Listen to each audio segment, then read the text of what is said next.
नमस्कार साथियों। तो आज हम हिंदी के पाठ्यक्रम पर आधारित हिंदी का पहला प्रैक्टिस सेट लगाएंगे। तो आप सभी साथ ही साथ अटेम्प्ट कीजिएगा और कोशिश कीजिएगा कि ज़्यादा से ज़्यादा प्रश्न आप लोगों के सही हों। और जो भी स्कोर आपका बने वह वीडियो के लास्ट में आप लोग कमेंट करके बताइएगा कि कितना स्कोर आप लोगों का रहा। तो चलिए वीडियो को शुरू करते हैं। तो देखिए, पहला प्रश्न है, काशी नागरी प्रचारणी सभा के संस्थापक कौन थे? ऑप्शन ए चेताराम, बी महावीर प्रसाद द्विवेदी, सी रामचंद्र शुक्ल या डी बाबू श्याम सुंदर दास। तो देखिए, काशी नागरी प्रचारणी सभा के संस्थापक कौन थे? तो राइट आंसर हो जाएगा ऑप्शन डी, बाबू श्याम सुंदर दास, जो कि काशी नागरी प्रचारणी सभा के संस्थापक थे। अब देखिए क्वेश्चन नंबर सेकंड, हिंदी साहित्य सम्मेलन के प्रथम अध्यक्ष कौन थे? हिंदी साहित्य सम्मेलन के प्रथम अध्यक्ष कौन थे? Option A Acharya Shukla, option B Madan Mohan Malaviya या ऑप्शन सी श्याम सुंदर दास या ऑप्शन डी महावीर प्रसाद। तो देखिए, हिंदी साहित्य सम्मेलन के प्रथम अध्यक्ष कौन थे? तो राइट आंसर हो जाएगा ऑप्शन बी मदन मोहन मालवीय, जो कि हिंदी साहित्य सम्मेलन के प्रथम अध्यक्ष थे। अब देखिए, इसके बाद क्वेश्चन नंबर 3 देखते हैं। देखिए क्वेश्चन नंबर 3, काशी नागरी प्रचारणी सभा की स्थापना कब हुई थी? ऑप्शन ए 1887, ऑप्शन बी 1888 में, सी 1872 में या ऑप्शन डी 1893 में। तो राइट आंसर हो जाएगा ऑप्शन डी 1893 में काशी नागरी प्रचारणी सभा की स्थापना हुई थी। अब देखिए क्वेश्चन नंबर 4, ब्रजबुलि का प्रयोग कहाँ होता है? बिहार, ब्रज क्षेत्र में, उड़ीसा में या बंगाल में। तो राइट आंसर हो जाएगा ऑप्शन डी, बंगाल में ब्रजबुलि का प्रयोग होता है। अब इसके बाद देखिए क्वेश्चन नंबर 5। देखिए क्वेश्चन नंबर 5 है, हिंदी साहित्य सम्मेलन की स्थापना किस ईस्वी में हुई थी? 1918, ऑप्शन बी 1912 या ऑप्शन सी 1915 या ऑप्शन डी 1914। तो देखिए, सबसे पहले आप विकल्प सही कर लें। 1912 की जगह है 1910। तो देखिए यहाँ पर राइट आंसर हो जाएगा ऑप्शन बी 1910 में हिंदी साहित्य सम्मेलन की स्थापना हुई थी। अब इसके बाद देखिए क्वेश्चन नंबर 6, भारतीय साहित्य परिषद के सह संस्थापक कौन थे? Option A Nirala, B Bharatendu, C Premchand या ऑप्शन डी प्रसाद। तो यहाँ पर राइट आंसर हो जाएगा भारतीय साहित्य परिषद के सह संस्थापक कौन थे? ऑप्शन सी यानी प्रेमचंद, मुंशी प्रेमचंद भारतीय साहित्य परिषद के सह संस्थापक थे। अब इसके बाद देखिए क्वेश्चन नंबर 7। देखिए क्वेश्चन नंबर 7 है, राष्ट्रभाषा प्रचार समिति की स्थापना किस वर्ष हुई थी? राष्ट्रभाषा प्रचार समिति की स्थापना किस वर्ष में हुई थी? तो राइट आंसर यहाँ पर देखते हैं। ऑप्शन दिए गए हैं 1940, बी 1925, सी 1936 या डी 1935। तो यहाँ पर राइट आंसर हो जाएगा ऑप्शन सी 1936 में राष्ट्रभाषा प्रचार समिति की स्थापना हुई थी 1936 में, याद रखिएगा। अब इसके बाद है क्वेश्चन नंबर 8, भारतेंदु के अनुसार हिंदी नई चाल में कब ढली थी? ऑप्शन ए 1880 में, 1857 में या 1873 या 1860। तो देखिए, भारतेंदु के अनुसार हिंदी नई चाल में कब ढली थी? तो राइट आंसर हो जाएगा ऑप्शन सी 1873 में, याद रखिएगा 1873 में। अब इसके बाद अगला प्रश्न है क्वेश्चन नंबर 9, हिंदी को राष्ट्रभाषा घोषित करने के अहिंदी भाषी प्रस्तावक का क्या नाम था? Option A Gopal Swami Ayyangar, B Mahatma Gandhi, C Mohammad Ali Jinnah या ऑप्शन डी पटौदी। तो हिंदी को राष्ट्रभाषा घोषित करने के अहिंदी भाषी प्रस्तावक का नाम क्या था? तो देखिए, राइट आंसर हो जाएगा ऑप्शन ए गोपाल स्वामी आयंगर, याद रखिएगा। इस प्रश्न का राइट आंसर है ऑप्शन ए गोपाल स्वामी आयंगर। अब इसके बाद देखिए क्वेश्चन नंबर 10 यहाँ पर दिया गया है, दक्षिण भारत हिंदी समिति की स्थापना कब हुई? दक्षिण भारत हिंदी समिति की स्थापना कब हुई? ऑप्शन ए 1916 में, ऑप्शन बी 1918 में, सी 1917 में, या ऑप्शन डी 1919 में।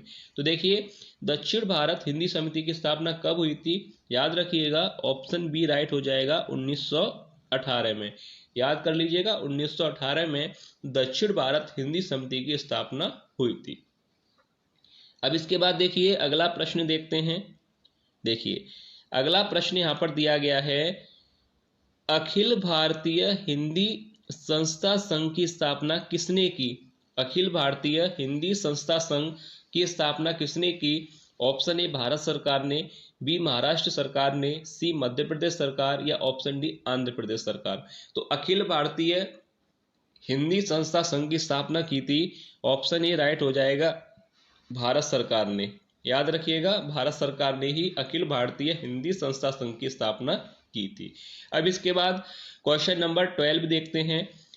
क्वेश्चन नंबर 12 है कि निम्नलिखित पत्रिकाओं के प्रकाशन का सही अनुक्रम कौन सा है? अच्छा, अब यहाँ पर प्रश्न पूछा गया है कि पत्रिकाओं के प्रकाशन का सही क्रम कौन सा है। ऑप्शन ए दिया गया है धर्मयुग, हंस, सरस्वती या कवि वचन सुधा। ऑप्शन बी सरस्वती, कवि वचन सुधा, या हंस या धर्मयुग। ऑप्शन सी यहाँ पर दिया गया है कवि वचन सुधा, सरस्वती, हंस और धर्मयुग। तो देखिए अगर आपको इन पत्रिकाओं का प्रकाशन का सही अनुक्रम अगर देखना है तो देखिए आपको यहाँ पर एक पत्रिका दिखाई दे रही होगी कवि वचन सुधा, जो कि किस युग की पत्रिका है? आप जानते हैं भारतेंदु युग की। तो देखिए सबसे पहले भारतेंदु युग आता है, उसके बाद द्विवेदी, फिर शुक्ल, फिर शुक्लोत्तर, इस तरह से क्रम होता है। तो हमें पत्रिकाओं का युग अगर पता है तो हमारा ये प्रश्न राइट हो जाएगा। तो देखिए सबसे पहले अगर हम बात करें, कवि वचन सुधा भारतेंदु युग की है, सरस्वती पत्रिका द्विवेदी युग की है, हंस शुक्ल की है और धर्मयुग शुक्लोत्तर युग की है। तो देखिए प्रश्न यहाँ पर पूछा गया था सही अनुक्रम, तो राइट आंसर हो जाएगा ऑप्शन सी, क्योंकि कवि वचन सुधा, भारतेंदु, द्विवेदी, शुक्ल और शुक्लोत्तर इस तरह से क्रम दे रखा है। तो यहाँ पर राइट आंसर हो जाएगा ऑप्शन सी।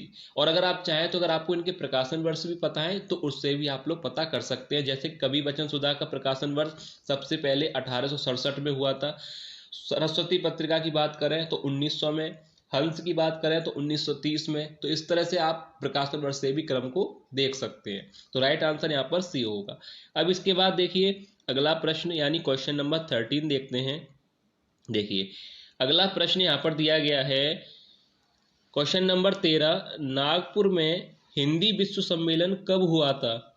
1974 में, बी 1977 में, सी 1975 में, या डी 1978 में। तो देखिए नागपुर में हिंदी विश्व सम्मेलन कब हुआ था? तो याद रखिएगा ऑप्शन सी सही हो जाएगा 1975 में। 1975 में ही हिंदी विश्व सम्मेलन हुआ था नागपुर में। क्वेश्चन नंबर 14, रीतिकाल में किस कवि ने नीति संबंधी कुंडलियों का निर्माण किया? मतीराम ने, रहीम ने, रसखान ने, या गिरधर कविराय ने।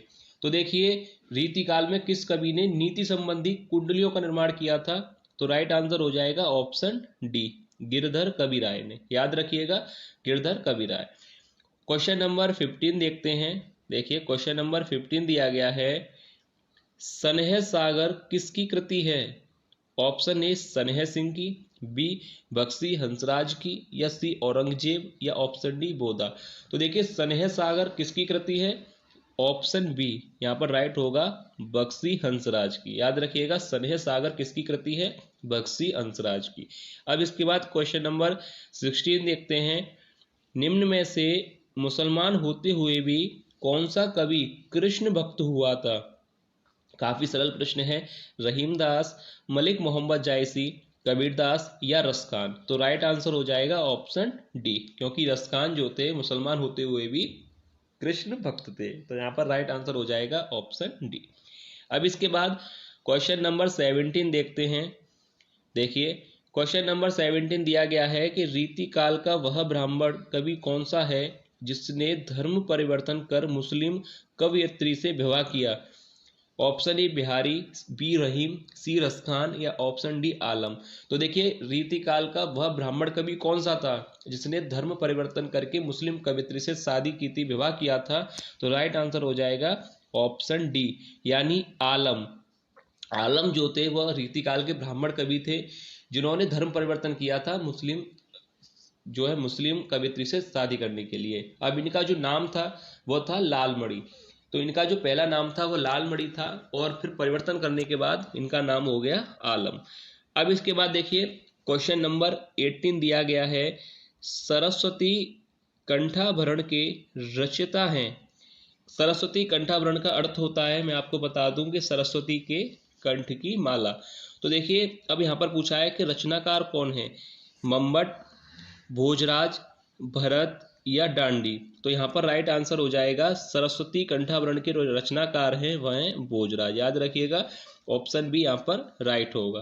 क्वेश्चन नंबर 19 देखते हैं। देखिए क्वेश्चन नंबर 19 दिया है, निम्नलिखित में से कौन सा रस नहीं है, भयानक, वीर, शांत या व्यंग। तो राइट आंसर हो जाएगा ऑप्शन डी व्यंग। काफी सरल प्रश्न है।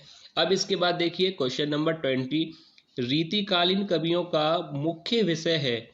ऑप्शन ए नायिका का रूप सौंदर्य का चित्रण करना, या ऑप्शन बी भक्ति भावना, या ऑप्शन सी यथार्थ चित्रण या वीरता का चित्रण। तो देखिए रीतिकालीन कवियों का जो मुख्य विषय था, ऑप्शन ए यहाँ पर राइट हो जाएगा कि नायिका का रूप सौंदर्य का चित्रण। ठीक है, याद रखिएगा ऑप्शन ए यहाँ पर राइट होगा। अब इसके बाद देखिए क्वेश्चन नंबर 21 यहाँ पर दिया गया है। देखिए आप लोग भी साथ ही साथ अटेम्प्ट कीजिएगा कि आपके कितने प्रश्न सही जा रहे हैं। विश्वनाथ ने 10वां रस किसे माना है। ऑप्शन ए अद्भुत, बी दाम्पत्य, सी वात्सल्य या भक्ति। तो विश्वनाथ ने 10वां रस किसे माना था, ऑप्शन सी यहाँ राइट हो जाएगा वात्सल्य को।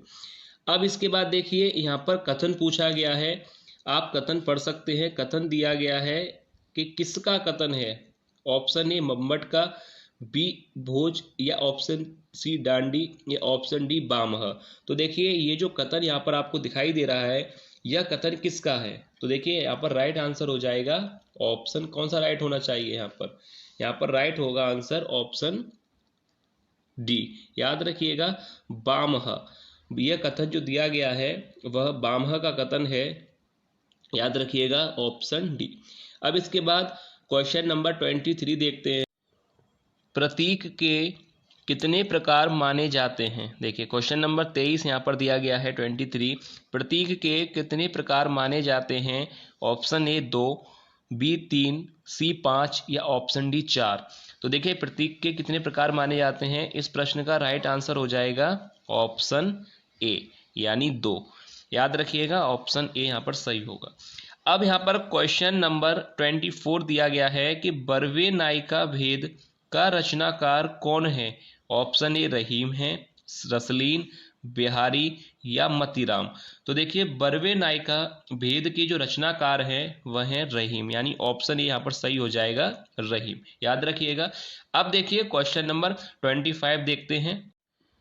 क्वेश्चन नंबर 25 है, रूड़ा और प्रयोजनवती किस शब्द शक्ति के प्रमुख भेद स्वीकार किए गए हैं।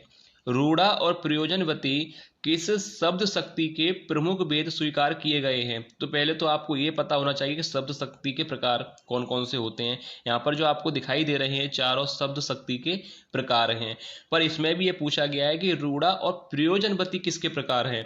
तो मैं आपको बता दूं राइट आंसर हो जाएगा ऑप्शन बी यानी लक्षणा के। याद रखिएगा लक्षणा के ये प्रकार हैं रूड़ा और प्रयोजनवती। अब इसके बाद देखिए क्वेश्चन नंबर 26 दिया गया है, अमिधा और लक्षणा द्वारा अपना अपना अर्थ बताकर शांत हो जाना फिर किसी अन्य ही अर्थ का बोधन होता है, ऐसे में कौन सी शब्द शक्ति काम कर सकती है। तो देखिए इस प्रश्न का जो राइट आंसर होगा तो मैं आपको बता दूं यहाँ पर राइट आंसर हो जाएगा ऑप्शन सी। याद रखिएगा व्यंजना यहाँ पर राइट आंसर होगा ऑप्शन सी व्यंजना। अब इसके बाद देखिए क्वेश्चन नंबर 27 दिया गया है। देखिए क्वेश्चन नंबर 27 है कि छायावाद का सीमांकन माना जाता है। ऑप्शन ए 1918 से 1936 तक, या 21 से 41, या ऑप्शन सी 15 से 32, या ऑप्शन डी 1900 से 1935। तो देखिए यहाँ पर राइट आंसर हो जाएगा ऑप्शन ए 1918 से 1936 की समय सीमा छायावाद की मानी गई है। अब इसके बाद क्वेश्चन नंबर 28 यानी 28वां क्वेश्चन यहाँ पर दिया गया है। यहाँ पर कहा गया है कि आह वेदना मिली विदाई किस नाटक के गीत की पंक्ति है। यहाँ पर प्रश्न है, वेदना मिली विदाई किस नाटक के गीत की पंक्ति है। ऑप्शन ए अजात शत्रु, या ऑप्शन बी चंद्रगुप्त, सी स्कंदगुप्त, डी ध्रुव स्वामिनी। तो देखिए ये किस नाटक की पंक्ति है, स्कंदगुप्त। याद रखिएगा ऑप्शन सी यहाँ पर सही हो जाएगा, स्कंदगुप्त नाटक की यह पंक्ति है। अब इसके बाद यहाँ पर देखिए क्वेश्चन नंबर 29 यहाँ पर दिया गया है, छायावाद के 4 स्तंभों में निम्नलिखित में से कौन एक नहीं है। छायावाद के 4 स्तंभ कौन कौन से होते हैं आपको पता है, मैं बता दूं, महादेवी वर्मा, जयशंकर प्रसाद, सुमित्रा नंदन पंत और सूर्यकांत त्रिपाठी निराला, ये छायावाद के 4 प्रमुख स्तंभ माने जाते हैं। तो अब यहाँ पर है कि कौन नहीं है। Option A Agyeya, B Pant, C Nirala और डी प्रसाद। तो यहाँ पर देखिए राइट आंसर हो जाएगा ऑप्शन ए, यानी अज्ञे जो है वो छायावाद के स्तंभों में नहीं माने जाते। अब इसके बाद देखिए अगला प्रश्न यहाँ पर दिया गया है, भारतीय पुनर्जागरण का जन्मदाता किसे माना जाता है। भारतेंदु को, निराला को, या राजा राममोहन राय को, या ऑप्शन डी महावीर प्रसाद द्विवेदी को। तो देखिए भारतीय पुनर्जागरण का जन्मदाता किसे माना जाता है। ऑप्शन सी यहाँ पर राइट हो जाएगा, राजा राममोहन राय को। अब इसके बाद देखिए क्वेश्चन नंबर 31। देखिए क्वेश्चन नंबर 31 दिया गया है, छायावादी काव्य धारा के समांतर निम्नलिखित धारा चलती रही। कौन सी धारा है जो छायावादी काव्य धारा के समांतर चलती रही है। ऑप्शन ए राष्ट्रीय सांस्कृतिक, बी प्रयोगवादी, सी प्रगतिवादी, या ऑप्शन डी अकविता। तो यहाँ पर राइट आंसर हो जाएगा ऑप्शन ए राष्ट्रीय सांस्कृतिक। याद रखिएगा राष्ट्रीय सांस्कृतिक धारा जो है छायावादी काव्य धारा के समांतर चलती रही है। अब इसके बाद देखिए क्वेश्चन नंबर 32, निम्नलिखित में से कौन सी रचना खड़ी बोली की है। सूरदास, पद्मावत, साकेत, या कवितावली।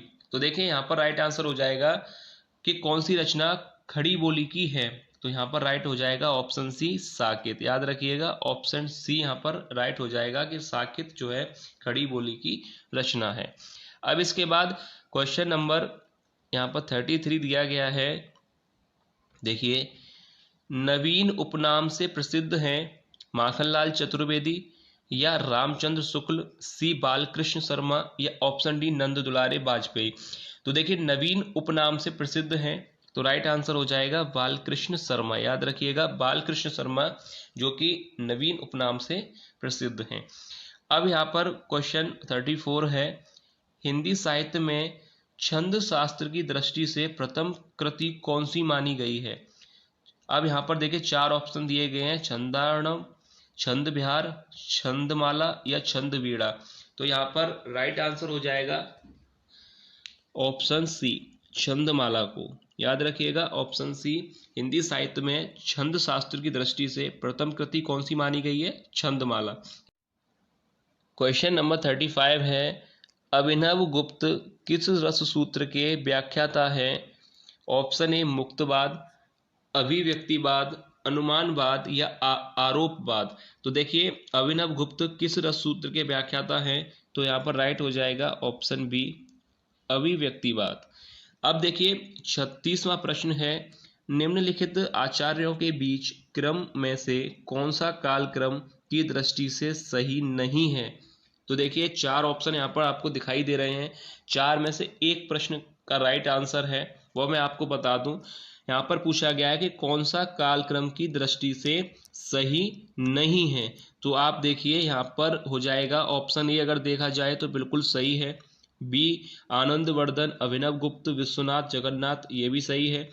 भट्टनायक, फिर विश्वनाथ, कुंतक और जगन्नाथ। और ऑप्शन डी है भरत, बामह, कुंतक, जगन्नाथ। तो देखिए यहाँ पर राइट आंसर हो जाएगा ऑप्शन सी। यहाँ पर राइट हो जाएगा कि आचार्यों के बीच कौन सा कार्यक्रम सही नहीं है, यहाँ पर ऑप्शन सी राइट आंसर होगा।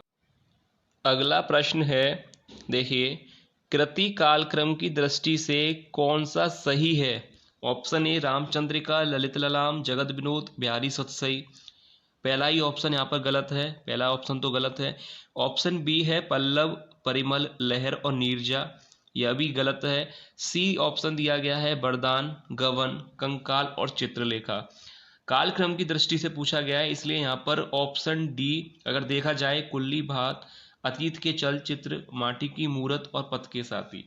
तो देखिए ऑप्शन डी यहाँ पर सही हो जाएगा। याद रखिएगा ऑप्शन डी यहाँ पर कृति कालक्रम की दृष्टि से सही है। अब इसके बाद क्वेश्चन नंबर 38 देखते हैं। देखिए यहाँ पर दिया गया है, निम्नलिखित में से कौन एक संस्कृत काव्य शास्त्रीय आचार्य नहीं है? ऑप्शन ए केशव दास, विश्वनाथ, जगन्नाथ या ऑप्शन डी डांडी। तो देखिए तो यहाँ पर राइट आंसर होना चाहिए 38 का राइट आंसर हो जाएगा ऑप्शन ए, यानी केशव दास जो हैं संस्कृत काव्य शास्त्रीय आचार्य नहीं है। अब इसके बाद देखिए अगला प्रश्न है, व्यक्ति विवेक ग्रंथ के रचयिता हैं, व्यक्ति विवेक ग्रंथ के रचयिता हैं option A Mahim Bhatt, B Vishwanath, C Bharat या ऑप्शन डी मम्मट। तो देखिए यहाँ पर राइट आंसर हो जाएगा ऑप्शन ए महिम भट्ट, जो कि व्यक्ति विवेक ग्रंथ के रचयिता हैं। अब इसके बाद देखिए क्वेश्चन नंबर यहाँ पर दिया गया है 40वां प्रश्न देखते हैं। देखिए 40वां प्रश्न है कि कुंतक ने वक्रोक्ति के कितने भेद और उपभेद माने हैं? कुंतक ने, तो देखिए ऑप्शन दिए गए हैं 6 भेद और 41 उपभेद, 6 भेद 42, 7 भेद 41 या 6 भेद 40 उपभेद। तो देखिए कुंतक ने जो उपभेद और उपभेद माने हैं तो राइट आंसर हो जाएगा ए, यानी 6 भेद और 41 उपभेद माने हैं कुंतक ने। याद रखिएगा। अब देखिए 41वां प्रश्न है, हिंदी भाषा का पहला इतिहास लेखक कौन है? ऑप्शन ए रामचंद्र शुक्ल हैं, बी श्याम सुंदर दास, सी जॉर्ज गियर्सन या ऑप्शन डी गारसा दत्तासी। तो देखिए हिंदी भाषा का पहला इतिहास लेखक कौन है? ऑप्शन डी यहाँ पर राइट हो जाएगा गारसा दत्तासी। याद रखिएगा हिंदी भाषा का पहला इतिहास लेखक गारसा दत्तासी। अब इसके बाद 42वां प्रश्न यहाँ पर दिया गया है। देखिए हिंदी भाषा का पहला इतिहास किस भाषा में लिखा गया था? हिंदी में, उर्दू में या फ्रेंच भाषा में या अंग्रेजी में? तो यहाँ पर देखिए हिंदी भाषा का पहला इतिहास किस भाषा में लिखा गया था? फ्रेंच भाषा में। याद रखिएगा फ्रेंच भाषा में लिखा गया था। और किसने लिखा था? गारसा दत्तासी। अब इसके बाद देखिए यहाँ पर दिया गया है 43वां प्रश्न है। देखिए 43वां प्रश्न है कि गारसा दत्तासी कृत हिंदी साहित्य का इतिहास का नाम क्या है? Option A history of Hindi literature या ऑप्शन बी इस्तबार द लिटरेचर एंदुई ए हिंदुस्तानी या ऑप्शन सी हिंदी साहित्य का विवेचन और या option D A sketch of Hindi literature. तो देखिए यहाँ पर राइट हो जाएगा ऑप्शन बी। याद रखिएगा इस्तबार द लिटरेचर एंदुई ए हिंदुस्तानी, यहाँ पर राइट हो जाएगा ऑप्शन बी, जो कि गारसा दत्तासी द्वारा हिंदी साहित्य का जो इतिहास नाम था वह यही था। याद रखिएगा। अब इसके बाद देखिए 44वां प्रश्न है, शिव सिंह सेंगर ने अपनी पुस्तक में कितने कवियों के जीवन चरित्र और उनकी कविताओं के उदाहरण दिए हैं? लगभग 350 या ऑप्शन बी लगभग 500, सी लगभग 1000 या ऑप्शन डी लगभग 700। तो देखिए शिव सिंह सेंगर ने लगभग 1000 पुस्तक में कितने कवियों के जीवन चरित्र और उनकी कविताओं के उदाहरण दिए हैं? तो राइट आंसर हो जाएगा ऑप्शन सी लगभग 1000 के करीब। अब इसके बाद देखिए अगला यहाँ पर प्रश्न है 45वां प्रश्न यह दिया गया है, the modern vernacular literature of Hindustan की रचना किसने की थी? जॉर्ज गियर्सन ने, शेक्सपियर ने या विलियम जोन्स ने या कीथ ने? तो देखिए ऑप्शन ए यहाँ पर राइट हो जाएगा जॉर्ज गियर्सन ने जो है the modern vernacular literature of Hindustan की रचना की थी, यानी ऑप्शन ए यहाँ पर राइट हो जाएगा। अब इसके बाद देखिए क्वेश्चन नंबर यहाँ पर दिया गया है 46वां प्रश्न है। देखिए 46वां प्रश्न है कि जो आदमी हम बना रहे हैं कहानी किसकी है? ज्ञान रंजन की या ऑप्शन बी रघुवीर सहाय की, सी अमरकांत की या डी कमलेश्वर की? तो देखिए जो आदमी हम बना रहे हैं यह कहानी किसकी है? रघुवीर सहाय की। याद रखिएगा ऑप्शन बी यहाँ पर राइट हो जाएगा रघुवीर सहाय। अब अगला प्रश्न है कि खाली घर कहानी किसकी है? ऑप्शन ए कृष्णा सोबती की, ऑप्शन बी महेंद्र भल्ला, सी रामदरस मिश्र या डी विष्णु प्रभाकर। तो देखिए खाली घर कहानी किसकी है, सी यहाँ पर सही हो जाएगा, रामदरस मिश्र की। याद रखिएगा रामदरस मिश्र की ये कहानी है खाली घर। अब इसके बाद देखिए अगला यहाँ पर प्रश्न दिया गया है। देखिए अगला प्रश्न है, सदी का सबसे बड़ा आदमी कहानी किसकी है, काशी नाथ सिंह की, महेंद्र भल्ला की, या ऑप्शन सी सानी की, या डी कमलेश्वर की। तो देखिए सदी का सबसे बड़ा आदमी यह कहानी किसकी है, तो देखिए यहाँ पर राइट आंसर हो जाएगा ऑप्शन ए काशीनाथ सिंह की। याद रखिएगा। अब देखिए क्वेश्चन नंबर यहाँ पर 49वां यहाँ पर प्रश्न है, लोग हाशिए पर कहानी के लेखक हैं, ए कमलेश्वर, श्रीलाल शुक्ल, अखिलेश या धीरेन्द्र अस्थाना। तो देखिए लोग हाशिए पर हैं, यह कहानी किसकी है, कि इसके लेखक कौन हैं, तो राइट आंसर हो जाएगा 49वें प्रश्न का डी धीरेन्द्र अस्थाना। याद रखिएगा धीरेन्द्र अस्थाना इस कहानी के लेखक हैं। अब इसके बाद अगला प्रश्न देखते हैं। देखिए अगला प्रश्न है यानी 50वां प्रश्न है, दरियाई घोड़ा कहानी किसने लिखी, ए उदय प्रकाश ने, बी ज्ञान प्रकाश ने, सी शिवानी ने, या डी शिव प्रसाद सिंह ने। तो देखिए दरियाई घोड़ा कहानी के जो लेखक हैं मैं आपको बता दूं, ऑप्शन ए यहाँ सही हो जाएगा, उदय प्रकाश ने। दरियाई घोड़ा कहानी के लेखक हैं उदय प्रकाश। अब इसके बाद देखिए 51वां प्रश्न है कि त्रिच कहानी के रचनाकार हैं, त्रिच कहानी के रचनाकार हैं कमलेश्वर, मंजुल भगत, उदय प्रकाश या धर्मवीर भारती। तो देखिए राइट आंसर हो जाएगा उदय प्रकाश, इस कहानी के रचनाकार भी उदय प्रकाश हैं। अब इसके बाद देखिए अगला यहाँ पर प्रश्न है, अगला प्रश्न यानी 52वां प्रश्न में दिया गया है, नदी के साथ कहानी किसकी है, ऑप्शन ए दूधनाथ सिंह की, बी ज्ञान प्रकाश की, सी विष्णु प्रभाकर की, या डी रमेश उपाध्याय की। तो देखिए नदी के साथ कहानी किसकी है, तो यहाँ पर राइट आंसर मैं बता दूं आपको, ऑप्शन डी यानी रमेश उपाध्याय की यह कहानी है नदी के साथ।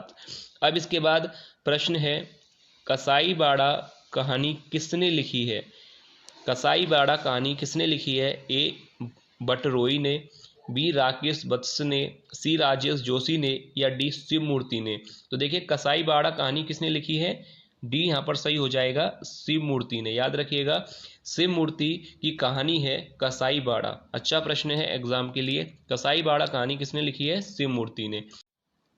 54वां प्रश्न है, इस हमाम में कहानी की लेखिका हैं, ए चित्रा, बी कृष्णा, सी मृदुला, या डी शिवानी। तो देखिए इस हमाम में कहानी की लेखिका हैं, ऑप्शन ए सही हो जाएगा चित्रा। अब इसके बाद देखिए 55वां प्रश्न है, कितने संबंध कहानी किसने लिखी है, कितने संबंध कहानी किसने लिखी है, ए प्रेमचंद ने, बी निर्मल वर्मा ने, सी महीप सिंह ने, या डी माघा प्रसाद स्प्रे ने। तो देखिए कितने संबंध कहानी किसने लिखी है, राइट आंसर हो जाएगा ऑप्शन सी महीप सिंह ने। याद रखिएगा महीप सिंह ने कितने संबंध कहानी लिखी है। अब इसके बाद अगला प्रश्न है 56वां प्रश्न है कि गीति नाट्यों को भाव नाट्य की संज्ञा किसने दी थी, डॉक्टर नगेंद्र ने, भारतेंदु हरिश्चंद्र ने, सी हजारी प्रसाद द्विवेदी ने, या ऑप्शन डी शुक्ल ने।